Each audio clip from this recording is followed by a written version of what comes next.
Hello दोस्त, स्वागत है आप लोगों का अपने और हमारे YouTube channel new star coaching centre पर। तो चलिए, आज हिंदी का ऑब्जेक्टिव क्वेश्चन क्लास 10th का है। स्वदेशी पाठ यानी 4 अध्याय का हम कराने जा रहे हैं। ठीक है, आप लोगों का पद्य खंड होगा ये, और जो कि 2021 के लिए बहुत ही इंपॉर्टेंट होगा। आप लोगों को केवल सुनना है दोस्त। और जो भी हमारे चैनल पर नए जुड़ रहे हैं, फटाफट सब्सक्राइब कर दीजिएगा।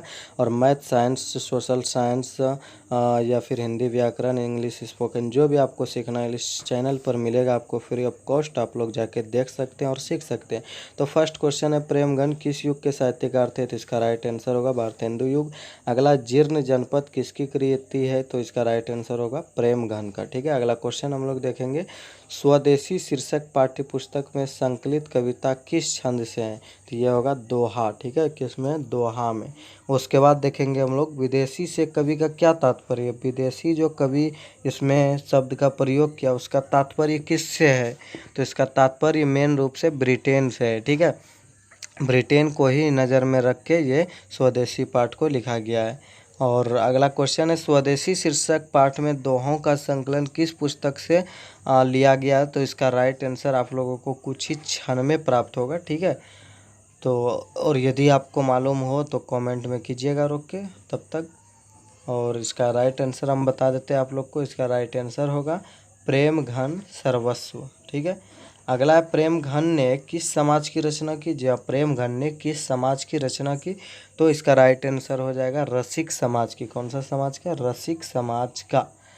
अगला क्वेश्चन देखेंगे हम लोग, प्रेम घन का जन्म जो हुआ था वह कहाँ हुआ था, किस गांव में? तो प्रेम घन का जन्म जो है वह कहाँ हुआ था? मिर्ज़ापुर में हुआ था। कहाँ हुआ था दोस्त? मिर्ज़ापुर में। ठीक है, और यदि मॉडल पेपर सबसे पहले आपको चाहिए ना, मॉडल सेट 2021 के लिए, तो आप चैनल को सब्सक्राइब तो एकदम कर ही दीजिएगा। ठीक है, क्योंकि सबसे पहले हम मॉडल सेट लाते हैं आप लोगों के लिए, और नोटिफिकेशन भी आपको सबसे पहले मिलेगा। अगला है, प्रेम घन की काव्य कृति क्या है? जो प्रेम घन की काव्य कृति क्या है? तो इसका राइट आंसर हो जाएगा जीर्ण जनपद। इसमें आंसर गलत है, आप लोग याद रखिएगा, जीर्ण जनपद आप नोट कीजिएगा। ठीक है, अगला है, अब्र नाम से इन्होंने किस भाषा में कविता की रचना की है? जहाँ अब्र नाम से इन्होंने किस भाषा में कविता की रचना की है? तो वह उर्दू। अगला है, कवि के अनुसार भारतीयों को क्या अच्छे लगने लगा है? तो विदेशी वेशभूषा, विदेशी चाल चलन और विदेशी रहन सहन, इनमें से तीनों था। अगला है, भारत यानी कवि को ऐसा लगता है कि भारतीय अब इन तीनों को मानने लगा और भारतीयता भुला गया। अगला, कवि समाज की किस वर्ग की आलोचना करता है? तो इसका राइट आंसर है सुविधा भोगी। ठीक है, अगला है, प्रेमगन का जन्म कब हुआ था? तो इसका राइट आंसर होगा 1855। और यदि बात करें कि प्रेमगन की मृत्यु कब हुई, यानी कि प्रेमगन इस दुनिया को छोड़कर अलविदा कहकर कब ऊपर चले गए, तो इसका राइट आंसर होगा 1922 में। ठीक है, और चलिए अगला क्वेश्चन है, स्वदेशी पाठ के लेखक कौन है? तो प्रेमघन है। स्वदेशी पाठ के लेखक कौन है? प्रेमघन जी है। अगला, प्रेमघन ने साप्ताहिक किस पत्रिका का संपादन किया? कौन सा साप्ताहिक पत्रिका का संपादन किया है प्रेमघन ने? तो इसका राइट आंसर है नागरी नीरद का।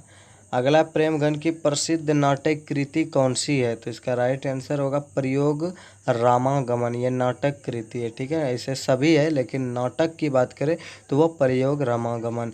अगला, प्रेमघन ने इनमें से किस मासिक पत्रिका का संपादन किया? यदि साप्ताहिक का बात करें तो नागरी नीरद, और यदि बात करें कि मासिक यानी एक महीने में निकलने वाला पत्र, प्रत्येक एक महीना में, तो उसका राइट आंसर हो जाएगा आनंद कादम्बनी। ठीक है, आनंद कादम्बनी।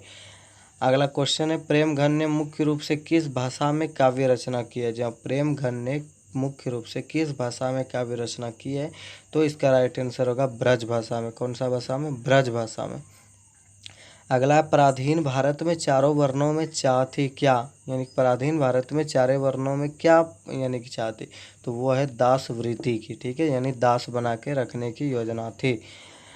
अगला है, प्रेमघन साहित्य सम्मेलन के किस अधिवेशन के सभापति बने थे? प्रेमघन साहित्य सम्मेलन के किस अधिवेशन के सभापति बने थे? तो ये इसका राइट आंसर होगा कलकत्ता के। ठीक है, अगला है, प्रेमघन साहित्य सम्मेलन, जहाँ सही सुन रहे, प्रेमघन साहित्य सम्मेलन के किस अधिवेशन के सभापति बने? तो आपको करा ही चुके हैं, कलकत्ता। अगला क्वेश्चन है, प्रेमघन के काव्य में प्राप्त होता है क्या? तो इसमें सभी यानी भक्ति भावना, देश प्रेम और समाज दशा, ये तीनों चीज़ का उसमें गुण होता है प्रेमघन के द्वारा काव्य में। अगला रीत का अर्थ क्या होता है? रीत समझ रहे हैं ना, रीत। तो रीत का अर्थ होता है पद्धति, ठीक है। रीत का अर्थ क्या होता है? पद्धति, रीति रिवाज, वही है। अगला है भारतीय का सर्वथा लोप हो गया, इस बात का किसे सबसे अधिक दुख है? तो वो है प्रेम घन को, ठीक है। सही में आज भारतीयता से सब कुछ लगभग यानी कि क्षय हो रहा है, यानी कि धीरे धीरे नष्ट हो रहा है। अगला है भारत की अर्थव्यवस्था जर्जर हो गई है, कैसे? यानी भारत की अर्थव्यवस्था जर्जर तो हुई है, सही बात है, लेकिन कैसे, किसके कारण? तो इसका राइट आंसर हो जाएगा अंग्रेजी नीति के कारण। अगला क्वेश्चन है भारतीयों में डैश के प्रति कोई आस्था नहीं रह गई, यानी कि भारतीयों में ये बहुत ही दुख के साथ बोला जा रहा है और हमसे भी बोला जा रहा है और कभी भी सच्ची में दुख के साथ बोले हैं कि भारतीयों में अब अपनी संस्कृति के प्रति कोई आस्था नहीं रह गई। तो डैश में अपनी संस्कृति होगा, सच में अपने संस्कृति बेच खा गए भारतीय लोग। अगला है सबय विदेशी डैश नर गति रीति रीत लखात, यानी वस्तु होगा इसमें राइट। और अगला होगा भारतीय किस तरह से अंग्रेजी के दास हो गए, ठीक है। भारतीय किस तरह से अंग्रेजी के दास हो गए थे? तो वो हो जाएगा आपका तन और मन दोनों से, ठीक है, तन और मन दोनों से। अगला क्वेश्चन हम लोग करेंगे। अगला क्वेश्चन है वस्तु, जी हाँ सही सुन रहे हैं, वस्तु शब्द कौन सा लिंग होगा? तो इसका राइट आंसर है, ये व्याकरण से है। यदि आपको व्याकरण भी पढ़ना है एकदम पूरा तो आप लोग जाके देख सकते हैं वीडियो लिस्ट में। अगला है वस्तु शब्द कौन सा लिंग? तो स्त्रीलिंग। अगला है दासवृत्ति की चाह चहूँ डैश चारहूँ वरन बढ़ाली, इसमें क्या आएगा? तो इसमें दिसी शब्द भराएगा। अगला है कवि ने समाज के किस वर्ग की आलोचना की है? तो पहले भी करा चुके, फिर आ गया तो आप याद रखिएगा सुविधा भोगी वर्ग की। अगला प्रेम घन अपना आदर्श किसे मानते हैं? भारतेंदु हरिश्चंद्र। और यदि ऑब्जेक्टिव क्वेश्चन आपके दिल और दिमाग में बैठाना हो तो डेली आप सोते समय या कभी भी इसको कान में एयरफोन लगा के सुनिएगा। गाना सुनने से कोई फ़ायदा नहीं। चलिए आज लेते हैं विदा।